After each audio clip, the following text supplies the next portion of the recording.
Oi, oi. Ha, gitu. Meh nak cerita ni. Meh lah.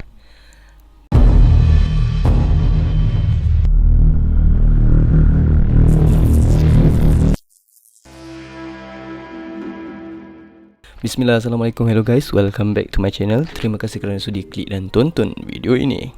Kepada yang baru sampai ke channel ni, selamat datang aku ucapkan. Kepada yang dah subscribe, terima kasih banyak-banyak.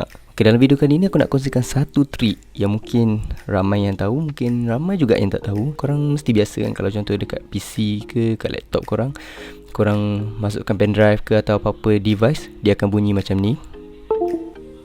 Lepas tu bila kita cabut, dia akan bunyi macam ni.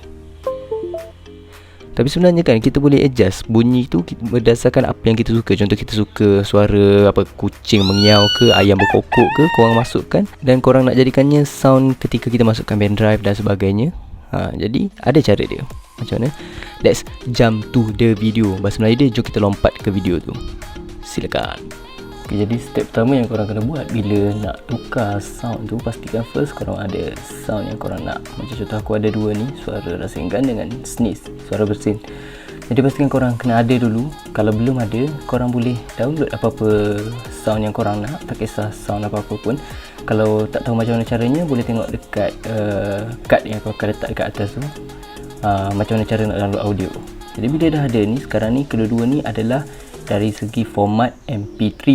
Kalau kita nak buat tukar dia punya sound tu kepada custom, kita kena tukar format dia daripada MP3 kepada WAV. Macam mana cara dia? Macam ni. Okay, korang buka je Google, tekan je MP3 to WAV macam ni. Okay, bila dah ada yang tu, korang buka je mana-mana yang ni, korang pilih-pilih. Contoh kalau aku ambil Zamzar ni, yang ada Zamzar ni, MP3 to WAV ni, tekan je. Okay, bila dah ada, okay, tekan add files. Lepas tu korang pilih yang mana korang nak. Kalau macam contoh yang dekat desktop ni, dua ni lah. Okay, contohnya rasengan. Okay, tak apa, kita add file lagi. Satu lagi sneeze. Okay, sekarang dah ada format, kita dah pilih WAV, convert now. Okay, bila dah siap, okay, dia dah jadi macam ni, korang download je lah. Download. Bila dah siap, kita pergi dekat download tadi.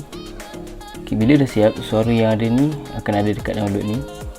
Korang letakkan dia dalam satu file. Tak kisah korang letak kat mana-mana file tu. Kalau macam aku letak dalam ni, kat editing. Lepas ada sound yang aku letak sini. Okay, tapi aku dah ada dalam tu, maksudnya aku tak payah nak buat lah. Aku tunjuk macam mana cara nak convert je.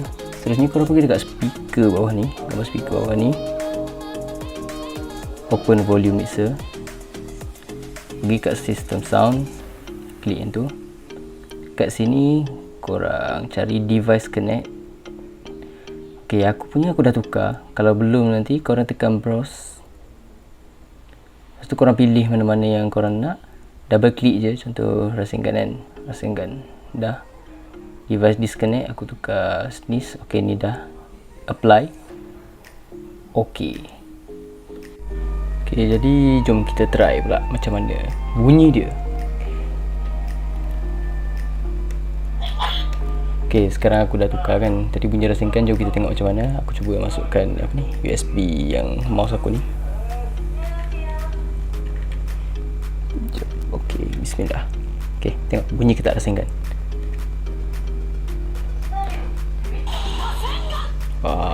Mantap Pak Bu. Sekarang kita try cabut, bunyi tak bersin. Bunyi sekali lagi masukkan. Nampak? Simple sahaja caranya. Senang je kan cara dia, tak susah pun, jangan risau. Asalkan korang follow step by step. Dan kalau contohlah ada apa-apa yang korang tak faham atau apa-apa yang macam tak menjadi ke dekat dalam video yang aku tunjukkan tadi, korang boleh tulis di ruangan komen di bawah. Tanya apa benda yang tak berkesan, InsyaAllah apa yang aku boleh tolong, aku tolong. Dan aku rasa itu saja daripada aku. Harap video ni boleh membantu. Dan siapa suka video ni, macam biasa, tekan butang like. Yang tak subscribe, jangan lupa subscribe lah. Kesianlah kat saya. Tu yang suka video ni boleh share dekat orang lain. Kalau rasa macam wih aku dah tahu nak buat macam mana, kalau buat macam mana, macam belagak sikit kan, tunjuklah video ni kat orang apa semua kan. Itu saja daripada aku. Bye. Assalamualaikum. Bye.